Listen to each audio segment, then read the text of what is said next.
What is design thinking? It's a pop art phenomenon. It's a government experiment to create the first human-computer hybrid mind. Design thinking is when artificial intelligence is taking over the planet. You see, that's what they call it, design thinking. Yeah. It's none of those things. What it is a way for you to build an engaged community around your brand and unify your team around the fun of solving problems together. Hi, I'm Mark Leonard. This is Design Thinking with Ictus Strategic Marketing. Let's talk about solving problems.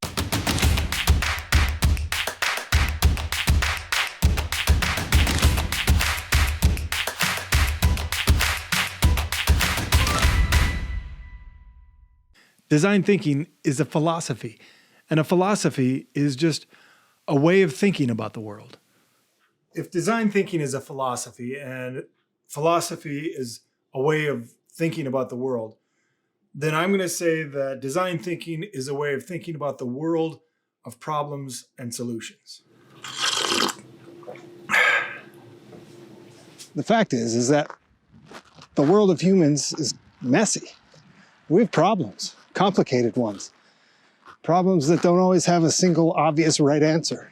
This is the answer. There is only one answer. You cannot give me another answer. There is no other answer. It is the right way. Well, human-centered problems, unlike math problems or finance problems, are messy. And they don't always have just one right answer. And there might not be one right way to get to a good answer. They're just good answers or better answers or answers that work for enough people to make them effective or efficient. That's what design thinking is all about. Now, I believe that every organization, every business, every nonprofit, every church, every city council should know what design thinking is and how to use it. Why? Because you're a professional and solving problems is what you do. This is a human-centered philosophy, right? Like Da Vinci's Man.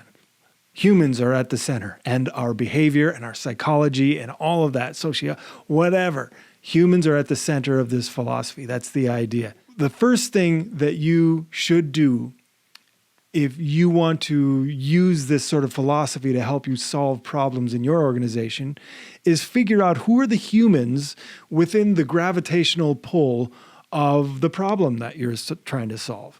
They could be customers, board members, staff or employees, maybe they're distributors or partners, but who's within the gravitational pull of this problem? And then take a look at this. There are sort of 5 stages in the general design thinking map. I got this graphic from an organization or a website called make.com, M-A-Q-U-E. Sorry, M-A-Q-E. No you. There's no you. Basically, like, when you look up design thinking, you're going to find all kinds of different graphics and stages, and there's no real one way, but I like this way, these 5 different stages that they kind of lay out. This is sort of the big picture of design thinking. And these 5 stages are empathize, define, ideate, prototype, and test. It goes around that infinity loop. So let's take a look at each of these 5 stages. Empathize. The idea with empathize is once you've figured out who is within the gravitational pull of your problem, then you need to walk a mile in their shoes.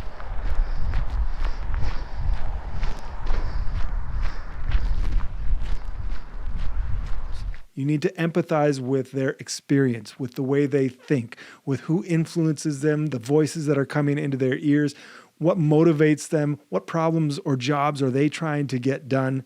Empathize with the people that you are trying to solve the problem for, or who are within that gravitational pull of the problem. Number 2, define the problem. This comes down to once you've empathized with the person, then you start asking a question that starts with, how might we? How might we X? How might we help our customers save money? How might we design a more comfortable office chair? What's that old saying? A problem well defined is half solved. Number 3, ideate. This is kind of a fancy word for brainstorming, but it's structured brainstorming. It's not just willy-nilly brainstorming. There's a method and some madness to brainstorming when you are using design thinking methodology. When you ideate, you don't judge your ideas, you just come up with lots of ideas.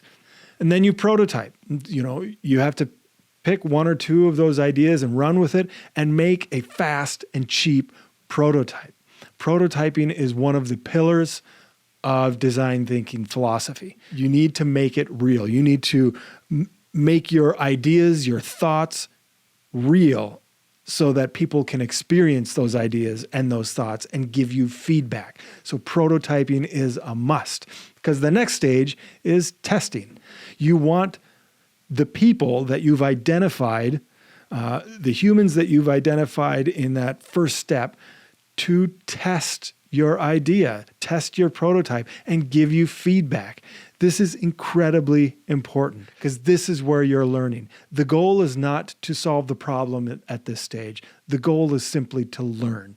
Learn as much as you can, and then start over.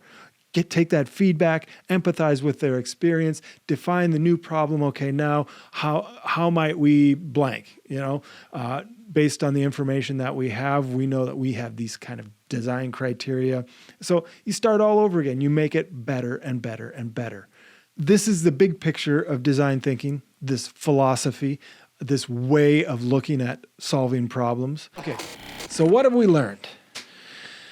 We've learned that design thinking is a philosophy, and a philosophy is just a way of looking at the world. So design thinking is a way of looking at the world of problems and solutions, solving problems.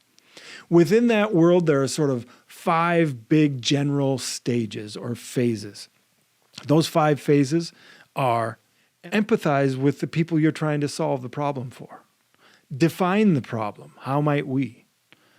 Ideate, create lots and lots of different alternative solutions to the problem. Make a cheap and fast prototype so that you can test it on real people and then start over again. Understanding design thinking will help you see problems in a new light. Instead of being a straight up pain in the... You start to see problems as opportunities to explore, to build community around your brand, and maybe even to unify your team around a shared goal. The most important thing to remember is that you are a professional problem solver. Learning new ways to solve problems just makes you better at doing good work.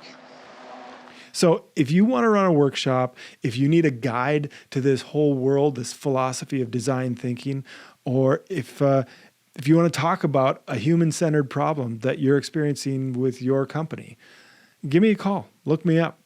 I'm here to help. That's it for today. Go out there and help somebody.